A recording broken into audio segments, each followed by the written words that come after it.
Welcome to ANN creations. ఈరోజు అయితే నేను మీకు ఒక చెట్టును చూపిస్తాను. దాని ఫ్లవర్స్ చూపిస్తాను ఫస్ట్. అది ఎందుకు వాడతారు, ఆ ఫ్లవర్ దేనిలో వాడతారు, ఏం చేస్తారు, ఆ ఫ్లవర్ గురించి అయితే తెలియజేయాలనుకుంటున్నాను. చెట్టు అందరికీ తెలిసిందే కదా, అలోవెరా చెట్టు. ఇదేంటంటే మనము కొన్ని విధాలుగా యూజ్ చేస్తాము.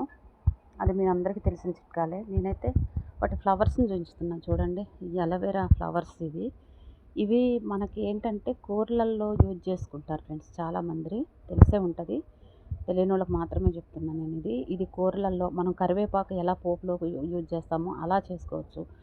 లేదంటే ఎక్కువ మోతాదులో దొరికినప్పుడు చట్నీ చేసుకోవచ్చు, కర్రీ చేసుకోవచ్చు.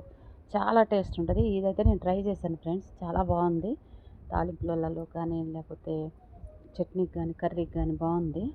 ఇదేంటంటే మన ఆరోగ్యపరంగా కూడా చాలా మంచిది. చాలామంది దీన్ని తింటారు కదా, అలోవెరా అనేది మంచిగా వాష్ చేసుకొని తింటారు, షుగర్ కంట్రోల్ అవుతుందని. మరి దానికి వచ్చిన ఫ్లవర్ వల్ల కూడా చాలా యూజ్ ఉంది. ఒకసారి ట్రై చేయండి, టేస్ట్ ఎలా ఉందో చెప్పండి. Thank you.